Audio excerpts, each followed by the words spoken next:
Allez, bonjour à toutes et à tous, merci d'être là avec nous sur Boursorama, nouveau numéro de valeur ajoutée. Aujourd'hui, on s'intéresse à cette nouvelle donne qui se profile quand même en matière de taux d'intérêt. Bonjour Nina. Bonjour David. Nina Majstorovic, spécialiste investissement marché de capitaux chez Tikehau Capital. Ça tombe bien parce que la dernière réunion de la BCE est à cet égard assez éclairante, j'ai envie de dire, avec en toile de fond, on a compris une inflation, certes, qui a bien reflué, Christine Lagarde l'a rappelé, mais une désinflation quand même qui s'essouffle. Et ça, on l'a tous remarqué. Exactement, donc c'est vrai qu'on est rentré dans un cycle de désinflation et c'est vrai en Europe comme aux États-Unis. Si on regarde les chiffres, par exemple aux États-Unis, on avait atteint un pic d'inflation donc sur l'inflation globale en juin 2022 aux alentours de 9%. Aujourd'hui, on est à moins de 4%. Et en zone euro, on a une tendance qui reste assez similaire avec un pic qui était supérieur à 10%. Aujourd'hui, aux alentours de 5,3%.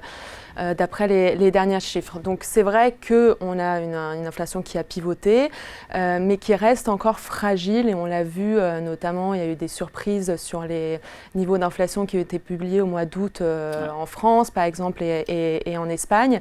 Et donc bien que cette désinflation reste claire et s'installe aux États-Unis comme en Europe, elle reste encore fragile aujourd'hui. Voilà, et donc c'est pourquoi la BCE a relevé ses taux, qui sont désormais à 4%, peut-être pour la dernière fois, sachant que Christine Lagarde a ouvert la porte à cette hypothèse. Elle a ouvert la porte à cette hypothèse, bien ouverte, ouais. Et elle a même dit qu'aujourd'hui, elle allait appuyer sur pause, mais qu'elle allait maintenir les taux à ces niveaux-là pendant un petit bout de temps pour s'assurer que l'inflation se rapproche petit à petit vers les fameux 2% qui sont... Ce petit bouton, c'est toute la question là. Ce petit bouton, alors, mais c'est vrai qu'aujourd'hui, on est un petit peu en pause sur cette thématique de l'inflation. On a vraiment un cycle qui s'est enclenché. Mais on a encore des facteurs qui restent incertains parce que quand on regarde un peu plus en détail ce cycle de désinflation, on voit qu'il est tiré notamment par des composantes assez volatiles, je pense à l'énergie, aux matières premières dans leur ensemble.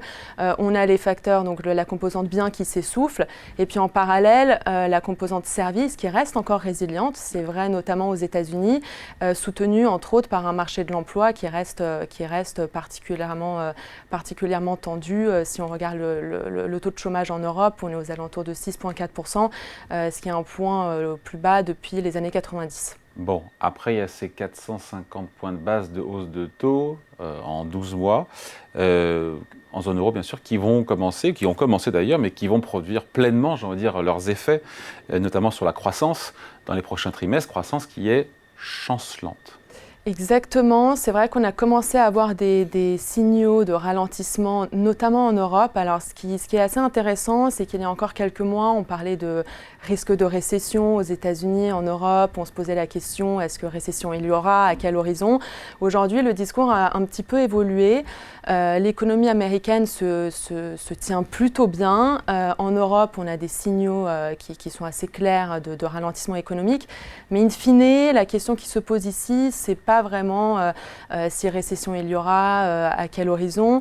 Ce qui est clair et net, c'est que les économies vont ralentir. Ça a d'ailleurs été mis en avant par Christine Lagarde lors de la dernière réunion de la BCE où elle a revu à la baisse les perspectives de croissance en zone euro. En qualifiant la croissance de molle, parce que c'est quand même le mot qu'on puisse dire. Exactement, en la baissant, il me semble, de 0,9 à 0,7% pour l'année 2023. Ce qui est certain, c'est qu'on va rentrer dans un cycle qui sera marqué par une croissance plus faible, qui sera plus durable, c'est la bonne nouvelle, mais qui sera plus faible. Ce qui est intéressant, c'est de voir ce que pense le marché. Aujourd'hui, on a vraiment une dichotomie entre ce qu'on observe d'un côté sur les chiffres macro et ce qu'on voit de l'autre côté sur les marchés, avec des investisseurs qui ont plutôt envie de croire à cette dynamique de réaccélération. On le voit notamment dans les attentes... Peut-être aux États-Unis, quand on voit encore une fois ce qu'on attend comme prévision de croissance au troisième trimestre, il pourrait y avoir réaccélération aux États-Unis. En tout cas, c'est vrai, euro, hein. pas en zone euro, mais quand on regarde sur les attentes des bénéfices, que ce soit aux États-Unis qu'en zone euro, on est à des niveaux particulièrement élevés.